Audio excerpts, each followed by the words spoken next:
Hey there, YouTube. We've got something a little different for you today, in that most of my videos right now are Galaxie content, the rebuild of our 64 Galaxie, and this video is going to feature the rebuild of the steering gear and the control valve and the cylinder for the power steering. I had bought parts with the intention of doing the control valve and the cylinder myself, just resealing them.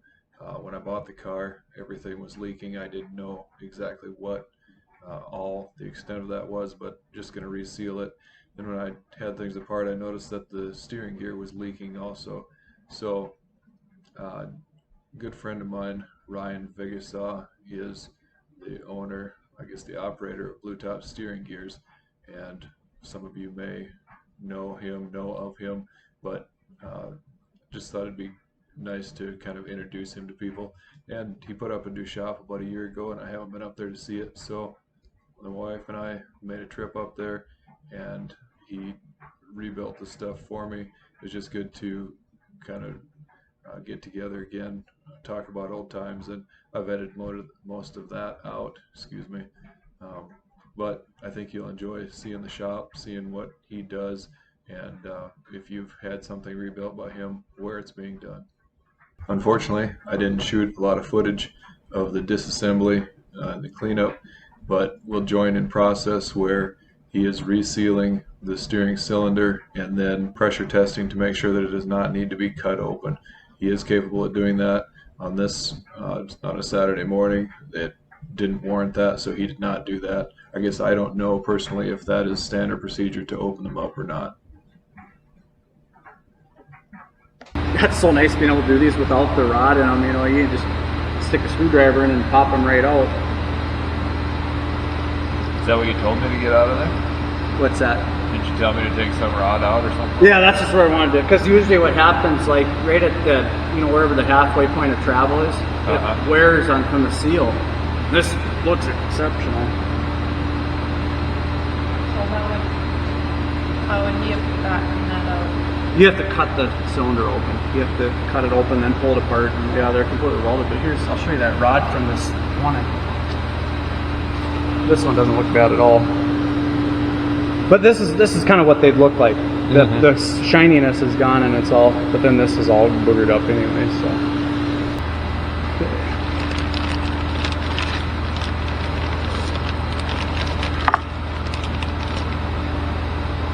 Giving him the stink eye?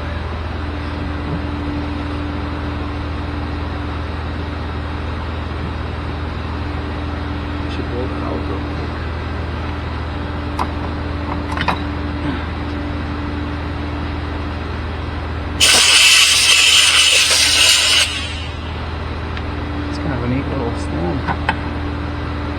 It bounces. I do know that. Oh, really?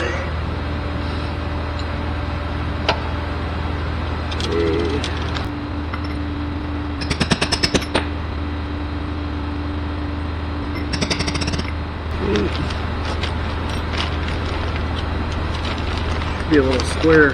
There it is. Square cut O-ring.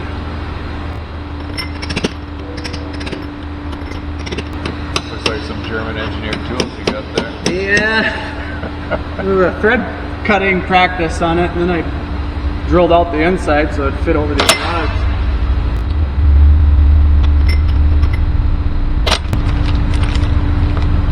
Better save those instructions. Yeah.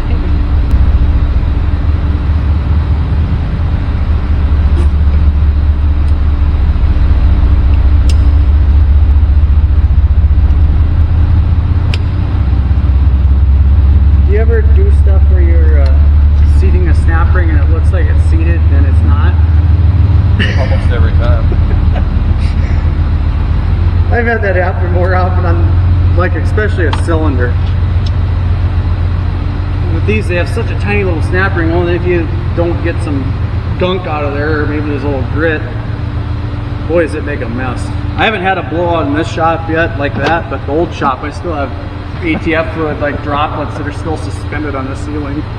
That's better than blood. Yes.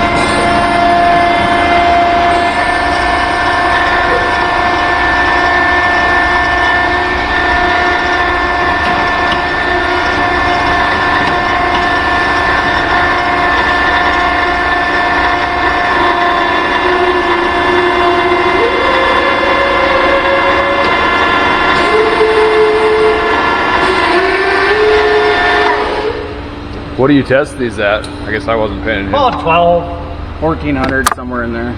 Usually those older cars like that, they're not terribly high on the pressure.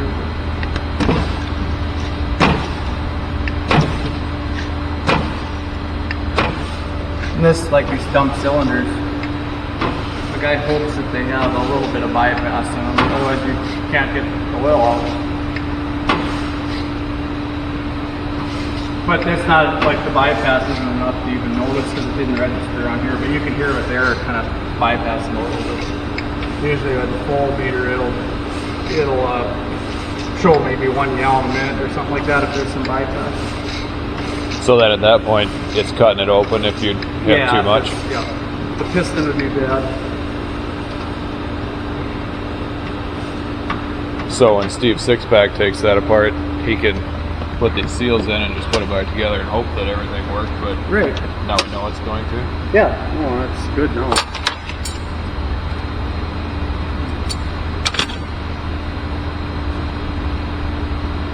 And the seats aren't bad.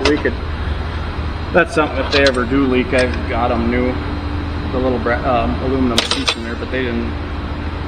When you go to tighten this on, tighten the lines pretty snug, because you're putting new lines on, right? Yeah, they were crinkled up pretty good, and I never had any way, I never put any fluid in it. Right. Because I figured it was just going to puke it out somewhere anyway.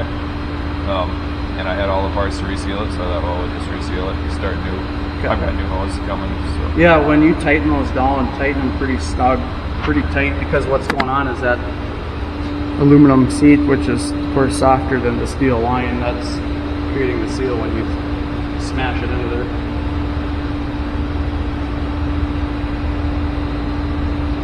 Okay, so that's done. Oh, you need to do something with these threads? No, I think it'll be fine. Okay.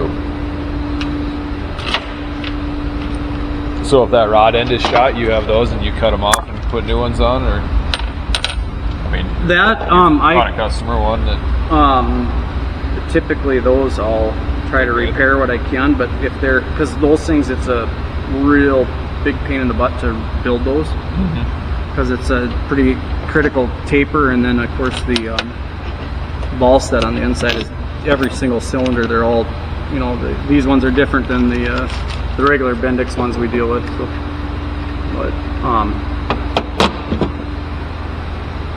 if they're really loose though, I've got a die I built in a hydraulic arbor press over there. I can recrimp that. I'll smoosh it back in and make it nice and snug. So you don't have those seals. Yeah, even the ball joints on this car were, they were riveted in still, and there was no play. It felt like you're shifting a 3-speed. Oh, really? Everything was tight, so I don't know. We had them, so we put them in. Oh, yeah.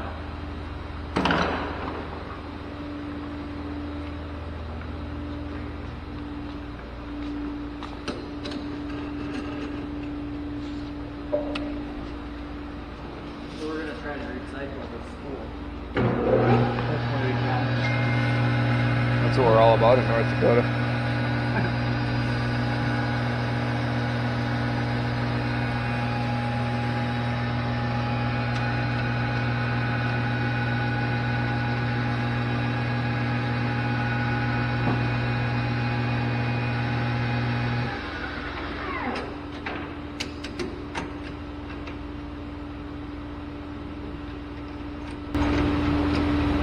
These I never do any aggressive polishing at all on those, except just with the spool. Because once you start changing a little bit of fraction of a diameter on that, then you get way more bypass to one side.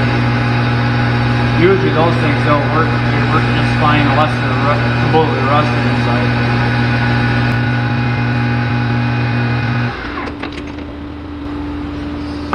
So did that kit come with the Yes. ball set too?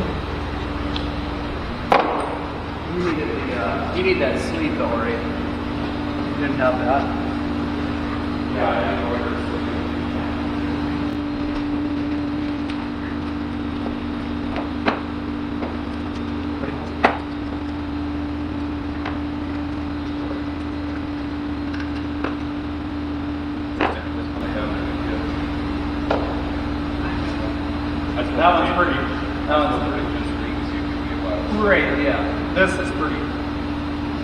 this thing's pretty shelled out, especially when you got a raised grid right there. That's gonna work. Yeah.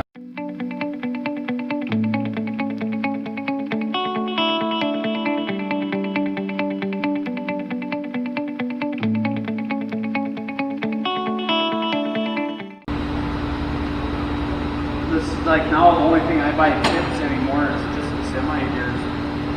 Now everything that I buy them all individual pieces. There's so many that use the same part.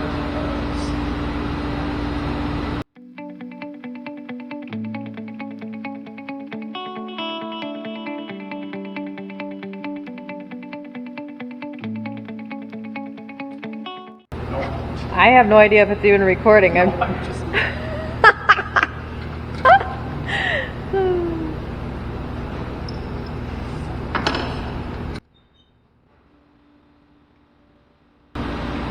Here, right by that vise in there, on the right side of the base, there's a little roll can that was, I set it up there on the bench.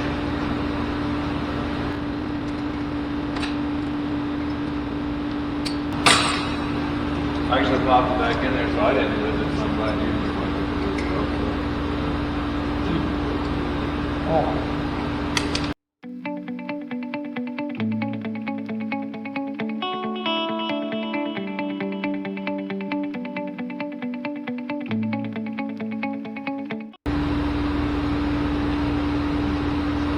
Might have to get closer because this guy mutters just like I do. I don't even know if it's on. I'm not sure if I'm holding it for you. Yeah, your video. Oh. I just said you might have to get closer because he mutters just as bad as I do.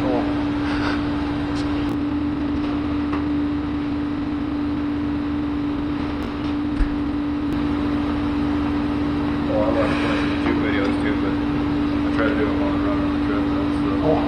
So I like a good 20-minute video. That's just a good run. Works up a sweat, but That's a good idea. I do it every night when I'm laying in bed. I sit and stare at the dumb things while I fall asleep. What's the best? Well, the problem with YouTube is you get on there to learn how to rebuild a control valve, and pretty soon you're watching something Some like guys are jumping there. a three-legged giraffe, Right. you know, that attacks somebody down in who knows where. And then these schools have a little groove cut in them, so you know which direction they go back in because they are kind of mated surfaces. If you paid attention when you're taking it Yeah, apart. they're always on the back, or what I call the back side. Right, but I wouldn't have known that. I guess I could Sometimes, and a lot of times it might not really matter, but sometimes if you aren't paying attention when you put it back in, you'll notice that it binds. It'll start binding, but if it moves real nice and smooth here, if it binds at all, that means there's something else that needs to be looked at. But like these, I have brand new spools too. So if we would have had to replace it, it wouldn't have been a big deal. You make them, or you have a source for those yet? Those I have a source for, but I had some I made on my CNC lathe for the pickup ones, but they're pretty simple. They're just an inch chrome stock with just making sure guys cutting the grooves, the right spacing between the grooves on the spool. You know what works really good for this? Huh? Should I tell you, since you're the pro here? Yeah. They're little plastic tools that artists use for mixing their paint on their tray. Oh. I used to use them putting automatic transmissions together all the time for tucking lip seals in. Right. They're plastic and they're very, very thin. I mean, they're thinner than a credit card, and you just slide them around and it doesn't tear the seals or anything. I knew guys that did it with piano wire, and that'll cut right through a seal. Right. But I'm not trying to tell you how to do it. Oh, that's a good. I had some little glass ones. Those glass removal. They come with the windshield. Oh yeah. Those are kind of the same idea, I suppose. But what do they call them? I'll think of that. There's some little dabbers that they, I guess when they're not using their paintbrush to mix stuff together. Okay. I've been I'll lucky. Amazon that sometime and let you know. I've never ever punctured, but I always use the corner, you know, in that nice rounded edge. Well, these are a little thicker than the lip seals that I'm used to working with Okay. on a tranny too, but Okay, that's good. That's good. It is a puzzle.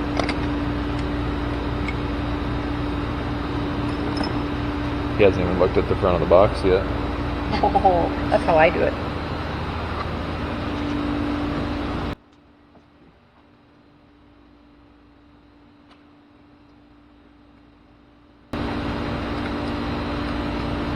So was this other ball stuff, Joe? It's not bad, but it's a lot of times that can be just it'd be just fine. Looks like it can spin it 90 degrees and have another lifetime. Right. It's hard to charge $20 for a kit with 3 of these in it, so Right. I'll sell you something.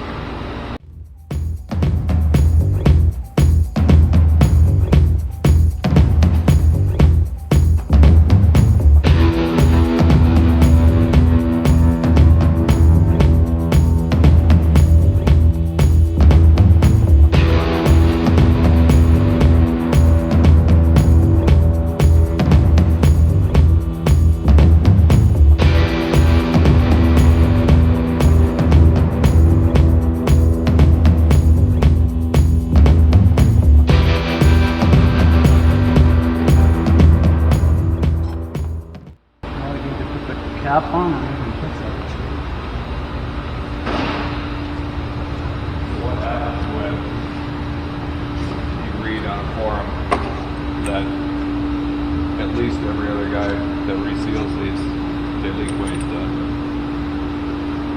As far as what's the problem?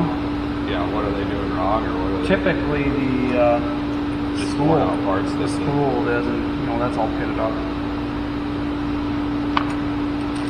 And this is one thing you can save a little bit of it with polishing. These you can take quite a bit off. You could easily take 15 thousandths off and not any issues either. Lines equal. Huh? Lines equal on each side. No, not even, as long as it's not, when you're polishing it, it's not going to a taper and stretching the seal with it. That's kind of the big thing to worry about, so.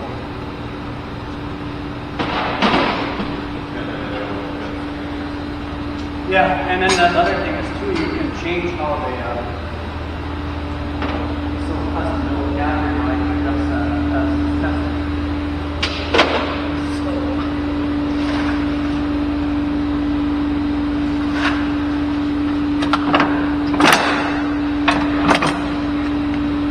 Custom built, you say? No, not the keys. That's 3-1, yeah.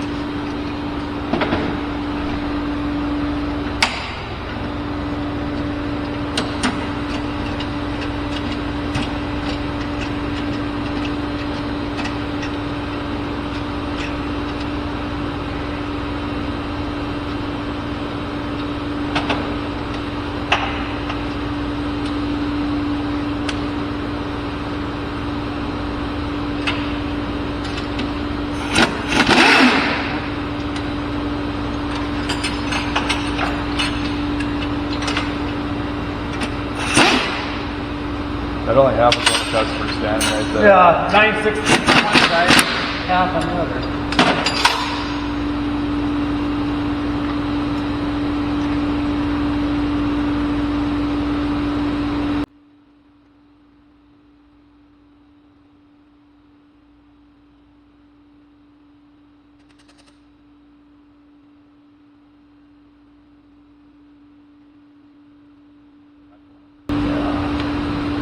It's like the flare is too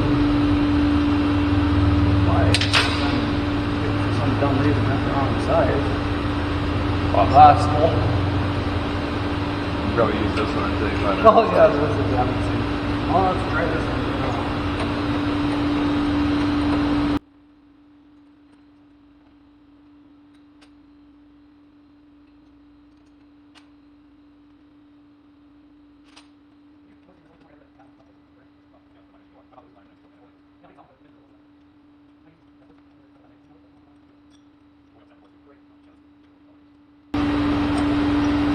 I just had a baler that led me down a real rabbit hole the other day.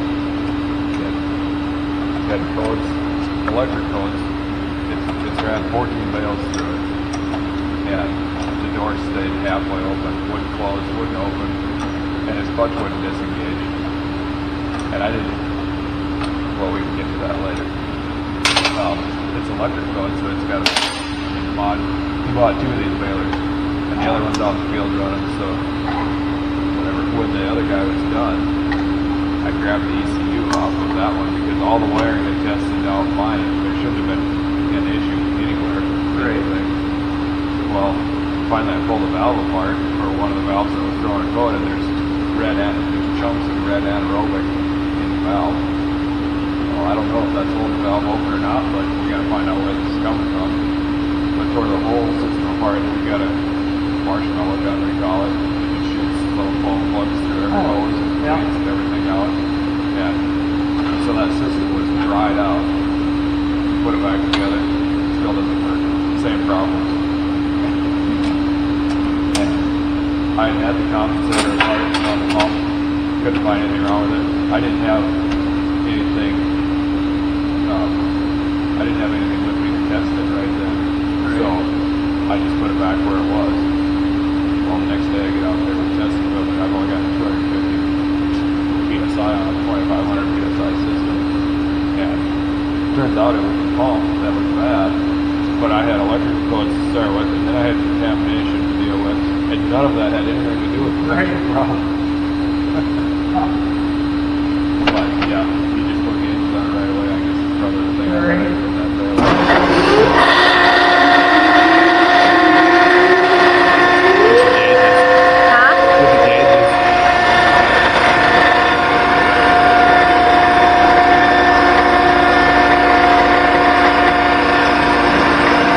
Those things are done right, they should be, in a somewhat semi-neutral position. They should be pretty close, but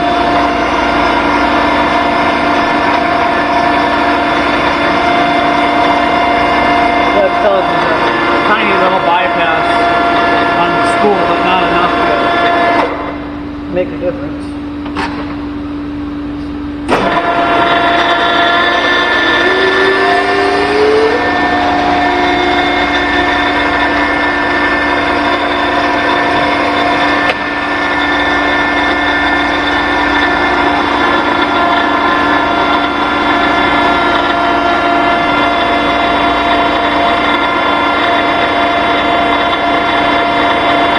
About 50 psi difference. It's sitting at neutral. It's by the time you wiggle around a little bit, it's pretty good.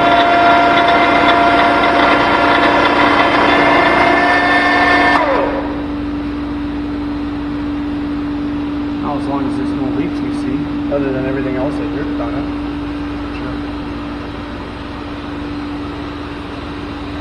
Got this system I put in here. I put UV dye in, on the cylinders. So I can, because the cylinders, they had a weld, and of course that's more of a risk than a seal not holding. So Yep. that's a little tough one, because I usually hold the cylinder up here when I'm doing those. Well, my next trip out here, I've got some motor cylinders you can reseal in. We can have all kinds of fun. Oh yeah. There's some houses for sale out here. I saw one right off the interstate, pretty much. Way down there. I like the country. I like it. It's gorgeous. The river here. So It is gorgeous here. And we're only 15 minutes from lake. It's probably maybe a little bit. Yeah. And it is windy now. You could have gone this morning. I'll wait until this evening. Wait, that's, the wind seems to die down now. Late afternoon, evening. Usually, so. Now when we take it apart, the big thing is if we see anything leaking back here, that's something that's pretty well done. Already we should have, if there was a leak here, we should have oil already kind of pouring out that tube. That's the common spot for them to leak. I don't see anything leaking there.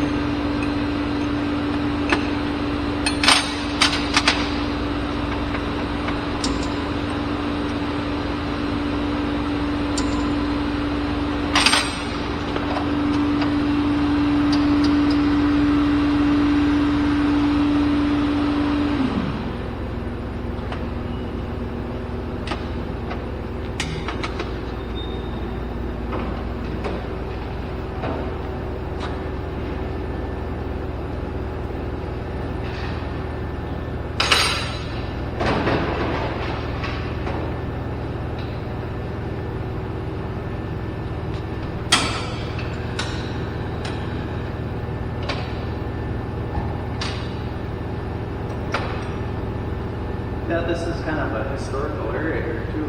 Mhm. The Ninth River meets the Missouri River. So, and this is, I guess, what we call a confluence. Where another river, this is where Lewis and Clark got Muskogee. Oh, I saw a sign, and I did not connect that this is where it happened. I think this is the village. Yeah, that makes sense. There's an earth lodge right out here where they have the national park out right out Yeah. about a mile out of town here. Yeah. Is that what is it the Knife River Indian? Yes. Yep. And there, it was kind of neat. Heather wanted to go for a walk this spring when the snow was melting, so she took me out there. We went. I've never been out there. I could care less, honestly, about that stuff. That stuff doesn't interest me. But anyway, there's the little walking path that drops down. There's wood stairs they got built that goes down to the bank of the river, and then it's all sheared off. Well, there's. Like I was walking along, I was looking up the top of the bank, and like right under the, maybe that far down from the top of the soil, there's bones everywhere. It's like human or buffalo? Like buffalo or something like that. Yeah. It's just thick. Wow. And so of course I had to go up there and I'm digging around with it. But that's interesting. But all that's there, they have a replica earth lodge that they built, and then they so people can go in there and look at that, and they have the trash mounds. I guess they buried their trash out there. So Would have made a monument out of it. yes, basically. Yep. So you probably haven't been to On a Slant Indian Village then? No, where's that? South of Is that Mandan? Bismarck, Mandan area. No, I haven't. I've been there with the school a couple times. Quite fascinating. But they have earth lodges too, right? Mhm. But they have more than one, right? I mean, there's a few. There's a couple. And you can go in them. Yep. Okay. They're replicas. Okay.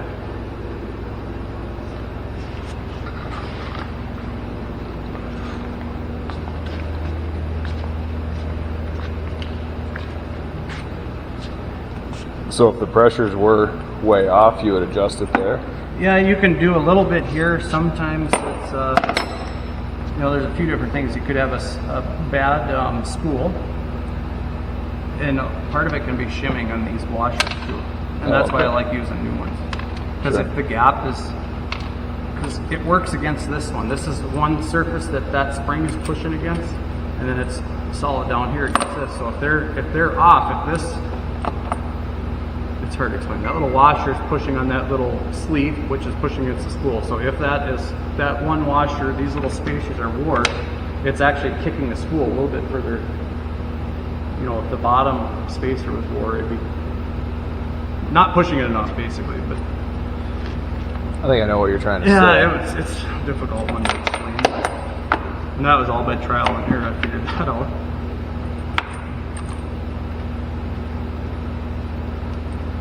I suppose the guy that designed this isn't around to ask about. No, I don't believe so. Hasn't been to Stanton anyway. Right. It's a neat little system. How they work. Chevy did something that's pretty much identical too. Actually, their Corvettes had them until I think in the 80s they had those systems. Early 80s, they had the valve and cylinder setup. So there's that. You may want to, if you're going to paint it, you may want to put that boot on after it's painted. Oh. So it looks nice. We're not building a show car. I don't think I'm capable. You want these pieces? Not unless you want them. I don't want them. I'll throw them in. You got something?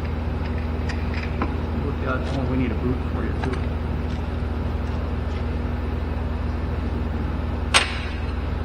Okay, so now the gearbox.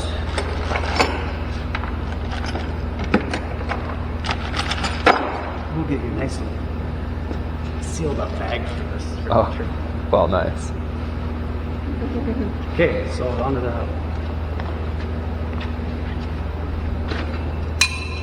Yeah, and these control valves are there's so many different. All these bars are just for valves, control valves. How many of those do you do a year? I mean, do you advertise for that stuff, or that's Yeah, I got just them on the people I sell figure them. it out? These Bendix ones for the pickups. These are the ones they do a lot of. These are Oh, sure. the high boys. Yep. And I would say I probably sell 50 of these a year, these valves, and the cylinders probably 75 maybe. But there's not many. Just for leaks, or they're Oh. physically not working anymore? Or? Yeah, they might be power in one way or leaks, but leaks are generally the issue. But like your setup there, you could actually go and probably buy that a new setup, new cylinder, new rod, and aftermarket made one. I guess I haven't. Yeah, I don't. I think You they're can get Flaming remats, River, but That's possible. yeah, they're like new ones, but not like these. The only company I've seen that, other than Harv, is this Lares Corporation out of Minnesota, and they you have to send yours in for them to build it. But I've got a barrel full of them cylinders, so it's Which is kind of odd, because wouldn't there be a lot more pickups running around yet than? yeah, I would think so. But yeah, all these gears. There's 7 in there. There's 1 on the rack, and then these ones. These are all from an outfit out in somewhere in the east part of the U.S. It's called Duramax Specialties. They take Duramax trucks, chassis, and then put make them into a diesel Suburban, basically. Turn around and sell them. So they completely rebuild everything.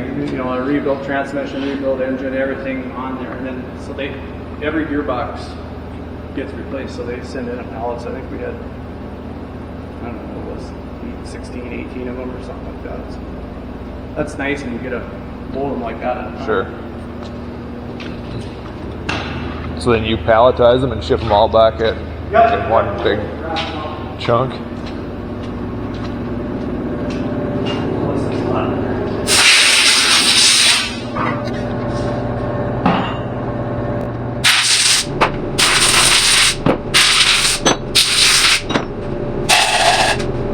Focus on it.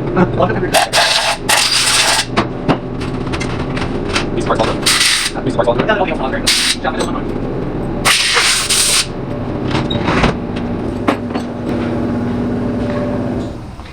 And normally I sandblast the shafts and stuff like that, but I think we're just gonna wire wheel them. We're not marketing them for you to buy them.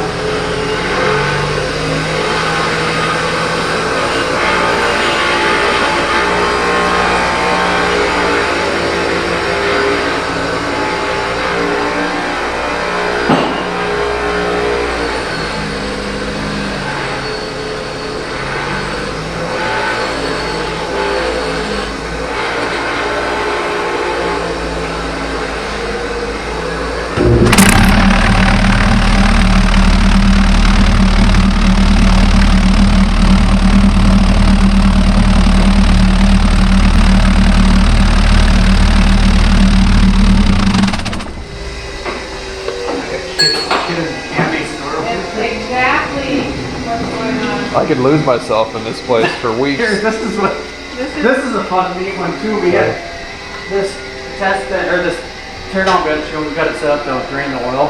Well, Dad always had a 5-gallon pail under it.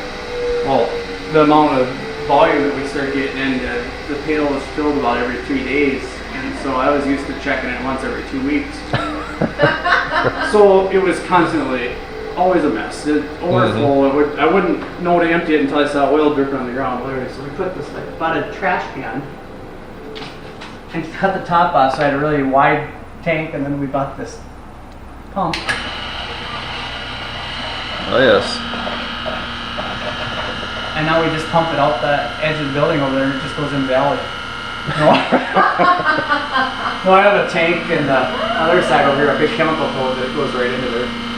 You got an alarm on that, so you know when to call the guys. No, that's the one we. Now we got 2 tanks to watch, but that one makes me nervous because I buried line underneath the wall because we have a frost wall between the 2 halves here because we are, it was. Whoops, I'm sorry, Roger. That's why she's got a flat nose. What? Well, anyway, so we were gonna, this was gonna be cold storage. Well, so we put an insulated frost wall in here too. Well, then I decided to put 4-heat in here too, so we insulated the whole works. But anyway, so I buried these lines under for this tank back here. And that's what I'm always worried about is we'll be pumping that thing, and I'm gonna have a kinked hose or something, and it's gonna blow off, the hose clamp. Oh yeah. But it's super nice. Now we don't have to. No more bucketing the oil out and dumping it. Yep. My rebuild table at work, I just had, well, the guy before me set it up actually, but it was just a 15-gallon drum under there. Oh yeah. And of course, you don't pay any attention. You don't know. You don't ever empty it when it's half full. You wait till it's completely full, and then you're trying to struggle this drum out of there.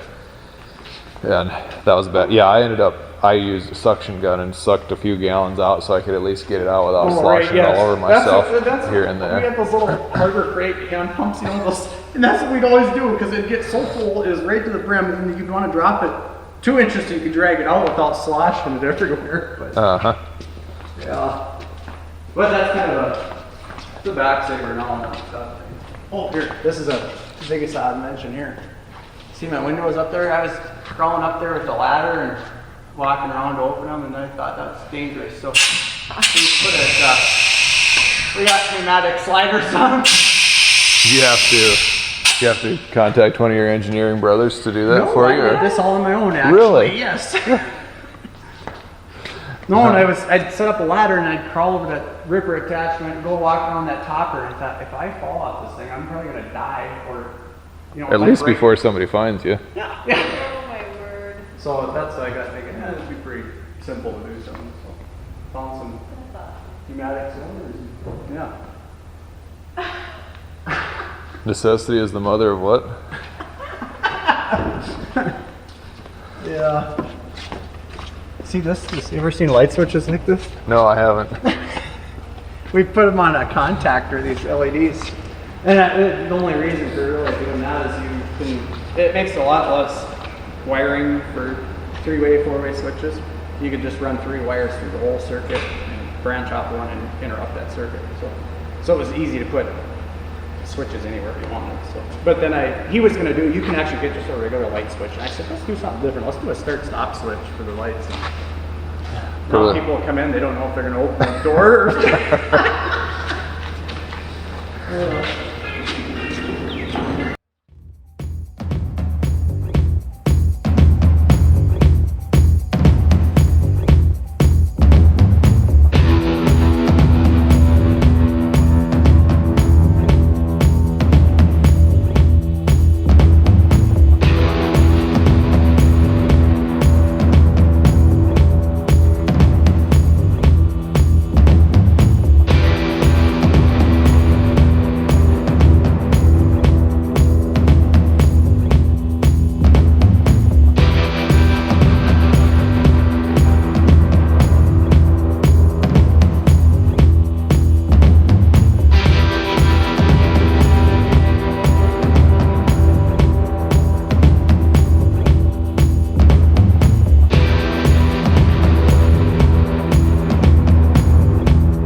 Now this is one I learned at Harv, is a good one. And I haven't got down to doing it. When you're, a lot of times if there's, if it's like this, it's very minimal, we just polish it. So I have a bad habit of being aggressive, so I grab the emery pot and I pinch it, like that with my forefinger and thumb. And then I pull this one. So once in a while, it starts getting kind of hot, and it wants to get sticky. Well, what happens is, this grabs, and you're pulling tight, and your thumb goes under that thing, and Ah. it's like it almost wants to like squeezing a pimple. What it's doing to your thumbnail. Oh, it is so painful. Did it ever Oh. wrap you up in it? Oh man, well, it pinches. It doesn't. I mean, I've never actually. Sort of breaks eventually. Yeah, your thumb. You pull your hand back pretty quick, but you weren't looking for a lathe, are you? Well, I wouldn't mind having one, but We wouldn't want to talk about it in front of yourself. So that's what you're saying. well, yeah. Sorry you brought it up right now.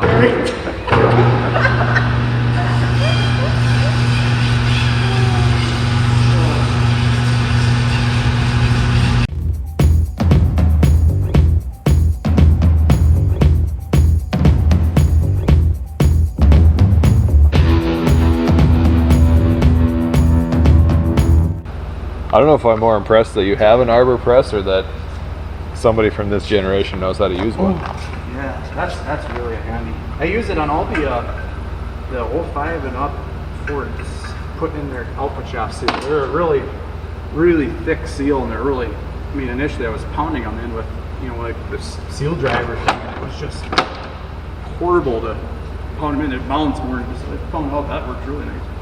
But I got a hydraulic one over there in the Interpack. That over in the very corner. Oh. That's a 30-ton. Thing is a brute.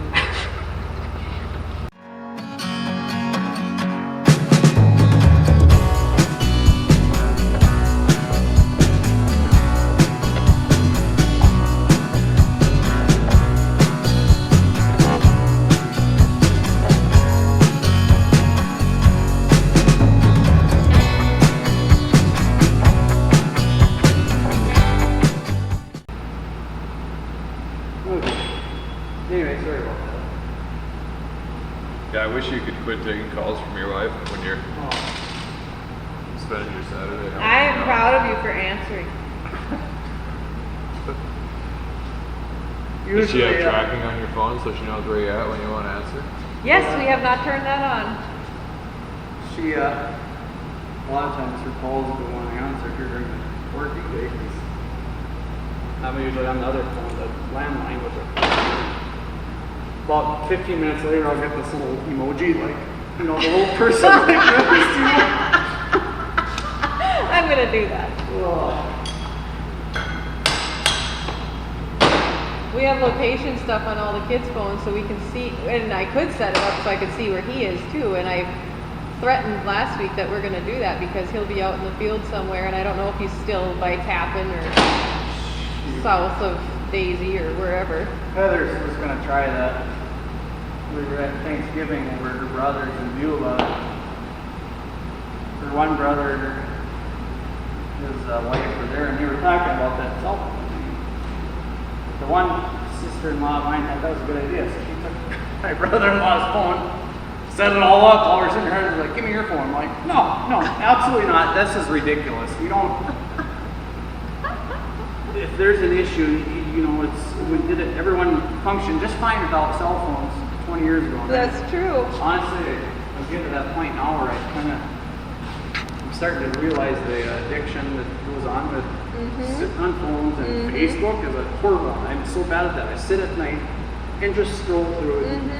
You've seen those little pictures. Maybe you've shared them probably before too, where they show like the person's face. The cartoon, their face is drawn into the phone. Explaining That's how it is. Yeah. Now, we have a nice afternoon where we should be outside doing something together. We're all sitting on our phones, Yeah. Ella's glued her iPad and stuff. Yep. Yep. Sometimes when I take these apart, I forget to remember which direction they go.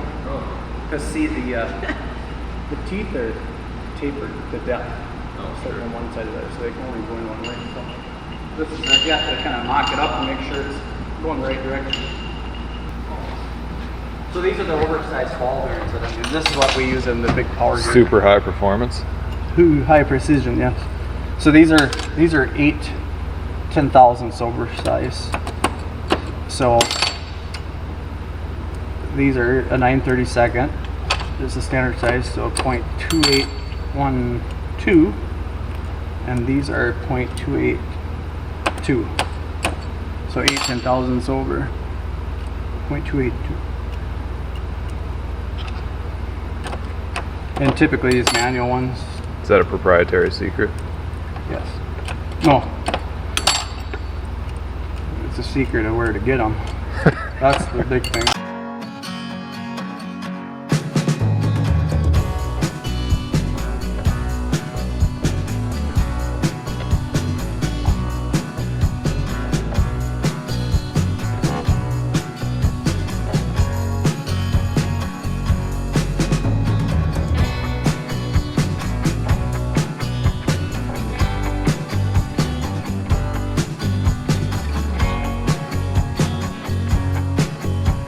You know, and all these things go around on the, you know, all these Facebook groups. Of course, it's crazy how people.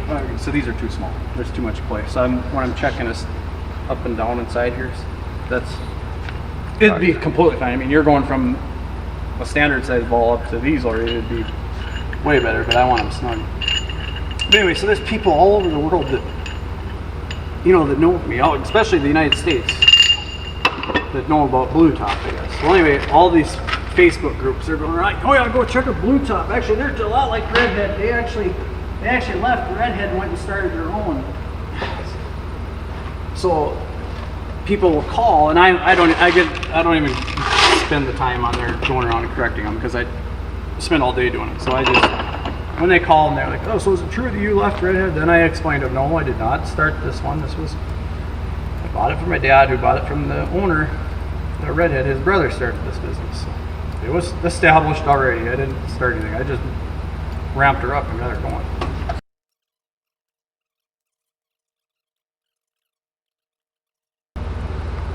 Okay, so we're up to almost 2,500 oversized. And there's still a little slot, but we can't do anything about it because that's as big as I go.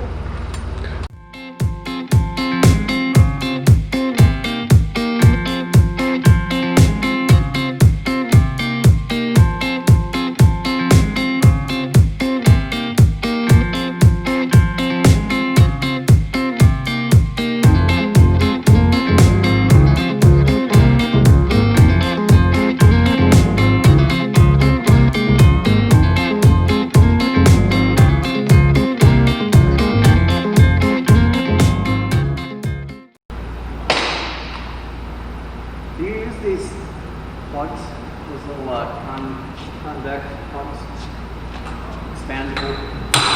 Okay. You ever install them like this? Use a punch upside down. No.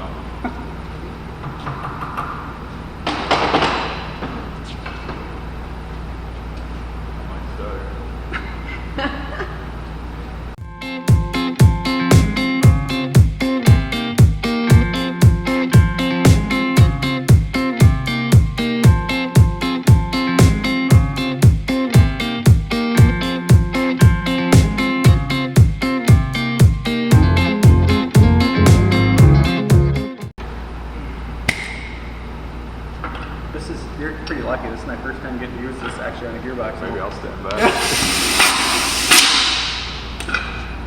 I had an old hand pump tail, and there was one that Dad had. I can't remember. It started weeping or something like that. So I went to TSC, bought it, going through that one at Dad's, and that one I got from TSC was, I think, maximum was made for 80-90. Sure. And this, it would not. You know, I could feel my blood vessels poking out in my forehead when I was pumping it. So I decided time to buy a nice little easy one to use. You know? What, Double wide. Yep. And I explained to people, like, well, you know, some people want axle grease, type of grease in them. Well, you get terrible wiping action with those. But the nice part of this, you can pour it. Kind of, that's how I explained it. You just pour it. This is really nice. It's not messy either. That other one had like a hook snout on it, and you'd stick it in here and pump, and then you pull it out, and it'd be grease gobbing off it. And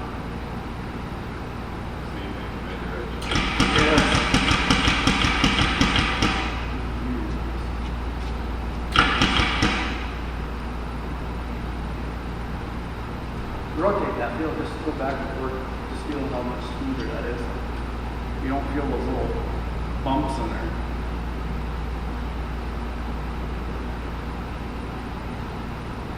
Yeah, we should go down there and rag. I want to see how far this will shoot.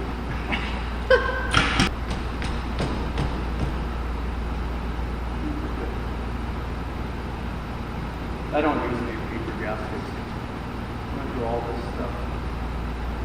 The paper seems like even on this kind of grease like this, it'll soak up that, you know, kind of saturates it.